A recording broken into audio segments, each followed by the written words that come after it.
Hoje o programa Diálogo Sem Fronteira tem a satisfação de receber o professor Renato Pedrosa. Seja bem-vindo, professor. Obrigado, Pedro Paulo. Prazer é meu.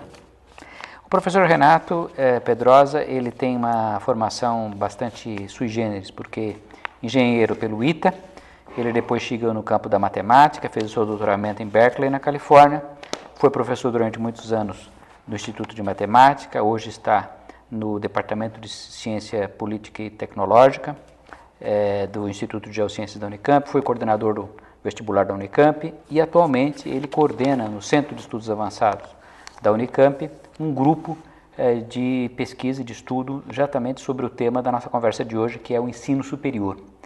E hoje nós vamos então tratar dos desafios do desenvolvimento do ensino superior público no Estado de São Paulo, que é um dos objetos de trabalho do professor Renato. Então, a primeira questão que gostaria de perguntar é como é que nós podemos definir o ensino superior público no Estado de São Paulo? Olha, o ensino público em São Paulo, o ensino superior, ele tem duas características bem claras. Primeiro, ele tem um forte sistema estadual de universidades de pesquisa, orientadas para pesquisa, que são as três universidades estaduais, USP, Unicamp e Unesp. Existe um crescente grupo de instituições federais, né? O mais antigo, a gente poderia dizer, originalmente seria o ITA, né? Que o ITA é de 1950, uma instituição federal.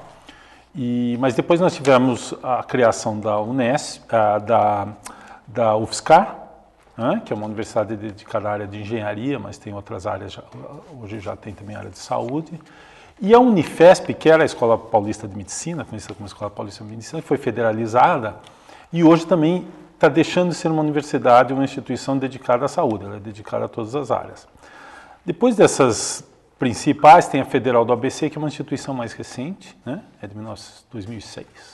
Tem 6 anos que ela começou a funcionar, tem umas características interessantes. Mas ainda o grosso dos matriculados em graduação e pós-graduação no estado de São Paulo, no setor público, estão nas três estaduais. Além disso, é importante a gente mencionar o grupo das faculdades de tecnologia do estado de São Paulo, as FATECs, que já respondem por cerca de 60 mil matrículas. Né? No contexto geral de... Eles estão em todo o estado, em praticamente todos os municípios de médio e grande porte do estado de São Paulo há uma FATEC. Essas faculdades, elas têm os cursos de tecnologia, voltados chamados tecnólogos, né? Mas hoje essa denominação não caracteriza bem o que é feito ali, porque há a formação na área de serviços, a formação na área de saúde, mas ainda é essa nomenclatura, que é uma coisa um pouco antiga, acho que deveria ser mudada, que são os cursos mais voltados para atividades profissionais, mais diretamente para um certo grupo de atividades profissionais e, em geral, relacionadas com a área, a região onde está a faculdade instalada. Né? Então, esses são os três setores, a gente poderia chamar as três universidades estaduais, as faculdades de tecnologia e as universidades, os institutos federais, que estão crescendo atualmente em termos de matrículas, mas ainda respondem por cerca de, não chega a 10% de todas as matrículas públicas no estado de São Paulo. Né? Então, eu acho que a gente precisa entender isso, que São Paulo é um dos estados que tem menor participação relativa do setor federal. Quer dizer, há uma diferença em relação aos outros estados da federação. Há muitos estados, né, não são todos, mas alguns estados têm um peso enorme no sistema federal. Rio Grande do Sul, praticamente o sistema é quase todo federal. Minas Gerais, Rio de Janeiro. Esses três têm a maioria das instituições federais brasileiras, em termos de volume de matrículas, etc. Né? Mas você tem instituições federais aí espalhadas praticamente em todos os estados, mas com participação menor. Em geral, tem uma federal nas capitais. Alguns estados, como a Bahia, tem havido expansão. Há polos, há alguns campi sendo formados a partir das federais existentes, né?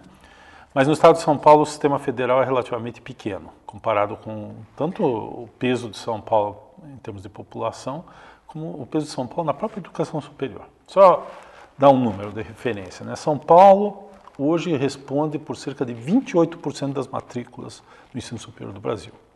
sendo que a população é mais ou menos 22% da população brasileira. Está um pouco acima da média. Ou seja, ela está bem acima, São Paulo está bem acima, um dos estados que tem maior participação da população no ensino superior. A nossa taxa que chama assim, na idade certa, os jovens que estão matriculados no ensino superior é bem superior à média nacional. A gente está perto de 20% da população na idade certa matriculada no ensino superior e a média nacional em torno de 15%. Né? Então, São Paulo tem realmente um sistema de ensino superior bastante diversificado, com grande peso no sistema privado. Então, essa é outra... nós temos algumas características no sistema público, né? O peso das 3 universidades estaduais que têm características de instituições com pós-graduação e pesquisa, um grupo pequeno de instituições federais, o grupo das faculdades de tecnologia e o fato de que basicamente 85% dos nossos alunos que estão matriculados no ensino superior no estado de São Paulo estão no sistema privado. Então a gente precisa olhar com cuidado o sistema privado para entender como que o sistema no estado de São Paulo ele se organiza. O sistema privado é muito importante no estado de São Paulo. Uma questão que na sua primeira apresentação me chama a atenção é o fato de que as universidades estaduais aqui têm uma função estratégica de importância, ao contrário do que se passa em outros estados que têm também instituições estaduais. Então, isso tem explicações históricas, seguramente. Mas, independente disso, independente do porquê chegamos a essa situação, a pergunta que eu te faria é o que esse peso das universidades estaduais no estado de São Paulo tem na medida em que foge de uma ordenação centralizada, que é o caso das federais. Não, o nosso sistema estadual, ele tem, o que ele se diferencia muito em relação ao sistema federal importante é a autonomia. Né? A autonomia é central. As 3 universidades estaduais têm um estatuto de autonomia muito diferente do que quando se fala da autonomia das universidades federais. Nós temos praticamente liberdade quase que total na administração de recursos. Os recursos são vinculados à receita de imposto estadual, o ICMS. Né?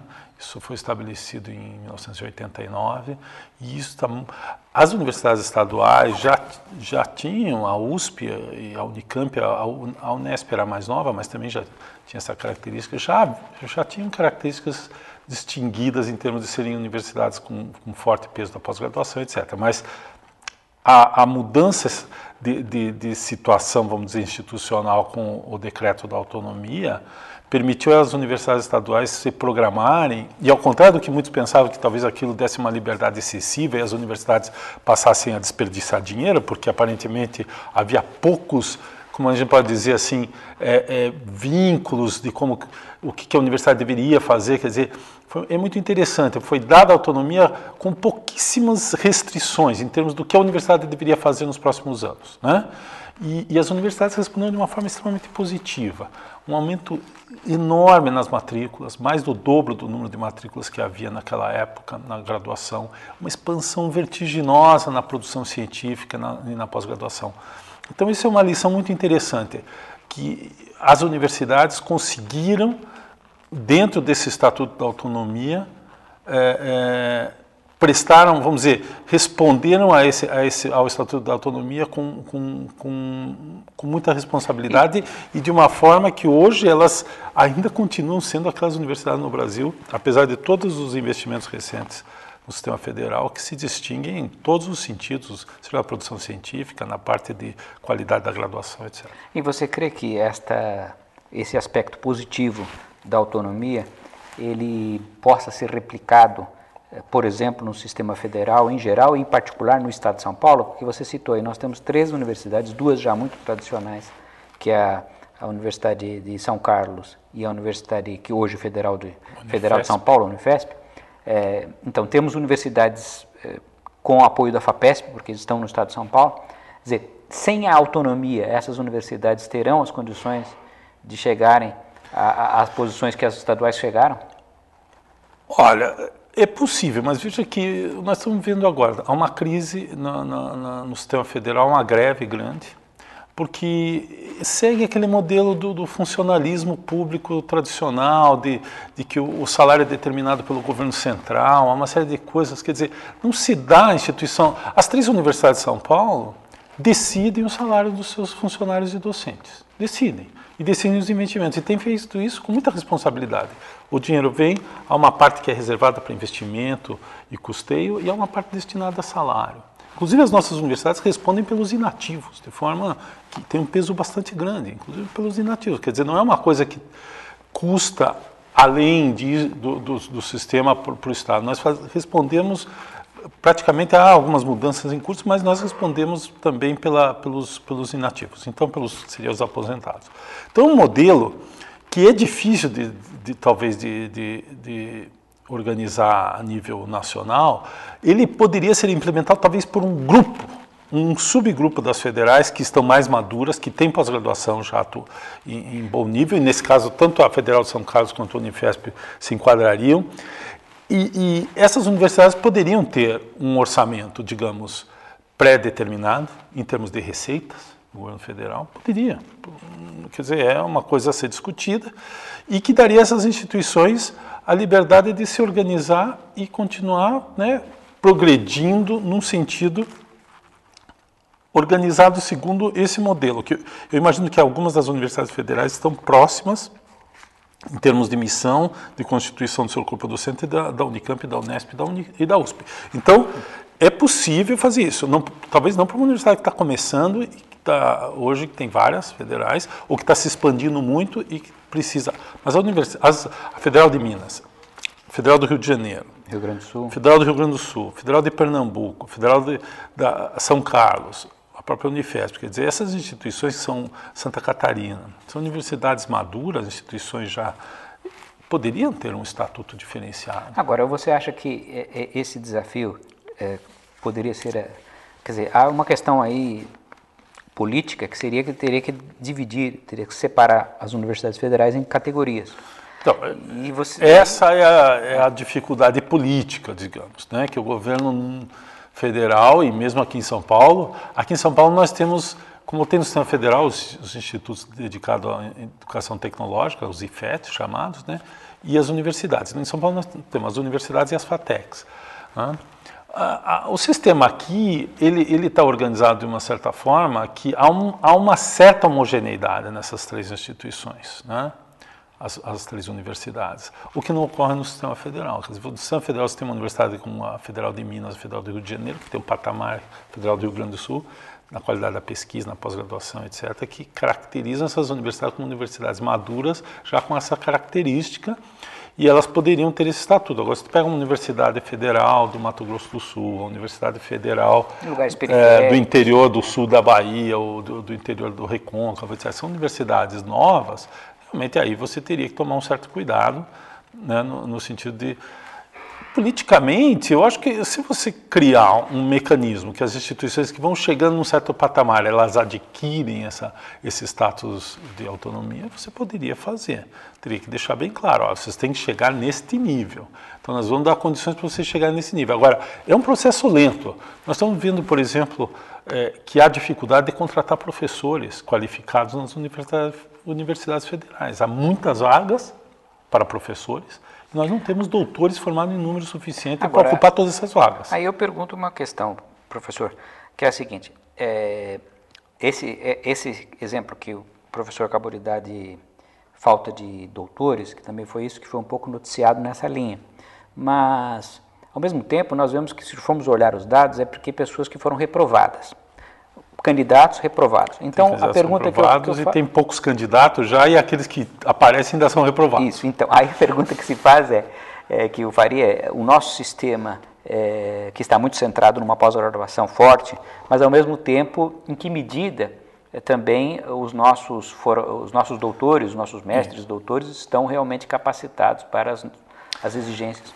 Olha, a gente tem que olhar isso sempre em números grandes, porque se você olhar... É óbvio que deve haver programas e deve haver alunos, estudantes de pós-graduação que estão terminando seu doutorado, que não estariam talvez naquele nível ideal de uma pessoa com autonomia para começar um programa de pós-graduação, ser professor, né, de pesquisa. Então, você precisa ter, além da contratação, né, programas de pós-doutoramento eficientes, quer dizer, ter uma política de fazer um pós-doutoramento que a pessoa já imediatamente.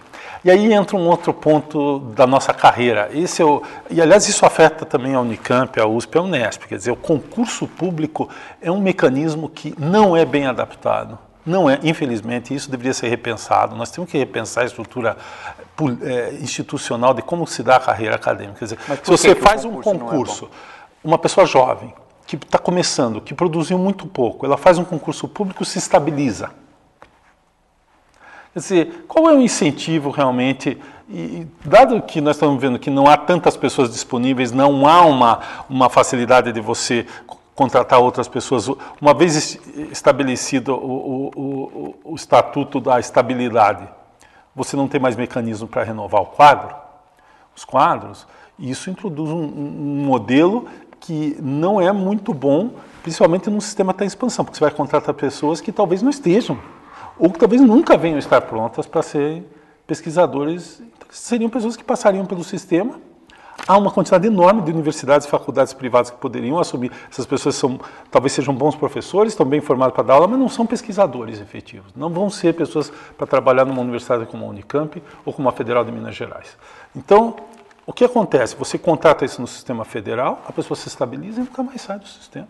E ela talvez nunca produza, ela vai seguir aquela cadeira horizontal sem um dia desenvolver realmente uma pesquisa efetiva. Você que tem uma grande experiência internacional, como então, o sistema poderia ser melhorado? Os modelos melhorado? de contratação de professor nos países onde as coisas funcionam, eu acho que um pouco melhor nesse sentido, é que você possibilita que a instituição contrate a pessoa e tenha um período, né? Já essa contratação é feita o que eles chamam numa carreira que tem como objetivo a estabilidade, mas não no início. Ela tem um tempo. Ela passa por um período, vamos dizer, probatório. Isso mais pode ser longo, 3, 4, 5, 6 anos. Em geral, é o tempo suficiente para a pessoa demonstrar se ela é capaz ou não de produzir pesquisa, de colaborar efetivamente com a pós-graduação, etc. Passado esse período, é feita uma análise, uma avaliação, em geral é uma comissão, como se fosse uma banca, aí sim, é a banca de estabilização. E essa banca, aí é que está, precisa ser claro e sério que aquilo ali não é simplesmente um carimbo no que aconteceu antes, é simplesmente carimbar e estabilizar a pessoa. Ela é realmente um período probatório. O que acontece no Brasil? É que algumas instituições tentaram isso, a própria Unicamp tinha isso, mas pela competição com outras instituições que não têm esse formato, você acaba perdendo pessoas que dizem, não, eu prefiro ir para aquela que já é estável, inclusive no próprio estado de São Paulo. Então, a questão teria que ser um modelo mais geral. Porque eu ia dizer o seguinte, que justamente em países que têm mecanismos institucionais para que a pessoa, por exemplo, não possa progredir no mesmo local. Na Alemanha, por exemplo, você não pode progredir na mesma universidade. Onde você fez o seu grau. Então, isso obriga que você vá... A própria Unicamp, nós tivemos, o departamento original de matemática tinha uma política de não contratar alunos durante 10 anos ou mais, de não contratar os seus alunos de doutorado. Ele tinha que primeiro passar um estágio fora. Isso foi fundamental. Tanto é que o departamento de matemática da Unicamp tem o único grau 7 na CAPES.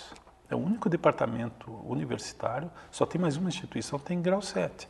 Foi um período de enorme esforço de trazer pessoas de fora, de que os nossos alunos passassem um tempo fora para depois poderem voltar. E isso valeu isso a não pena. Depende da própria instituição. Foi uma coisa feita internamente num departamento e que, numa época em que não havia necessidade de fazer concurso para cada entrada. Não havia... A gente tinha o modelo do professor, era um outro modelo que você contratava e 3 anos depois você confirmava ou não a posição da pessoa. Então, havia várias coisas, mas a Unicamp, gradativamente, eu acho que nós voltamos ao modelo do concurso. Mas aí por uma questão até legal. Porque há questões... Exato. Há uma questão da estrutura da carreira, e do ingresso na carreira, e há a questão da competição com outras instituições que fazem o concurso logo na entrada e não tem período probatório nenhum. Então, infelizmente, é o modelo do estatuto do funcionário público, do concurso público, que para certas carreiras pode ser muito bom, principalmente naquelas carreiras que tem muita competição e é centralizado, como carreira do judiciário, né? Mas não é apropriado para uma instituição em que você tem que ter os mecanismos de avaliação constante e que a carreira exige um certo tipo de atividade e de iniciativa da pessoa, que não é simplesmente seguir um percurso pré-estabelecido de fazer essa etapa, aquela etapa, e você vai indo e chega lá no fim da carreira, como é em outros setores do serviço público. A universidade é uma instituição em que a qualidade, vamos dizer, a capacidade da pessoa produzir ciência e conhecimento e cultura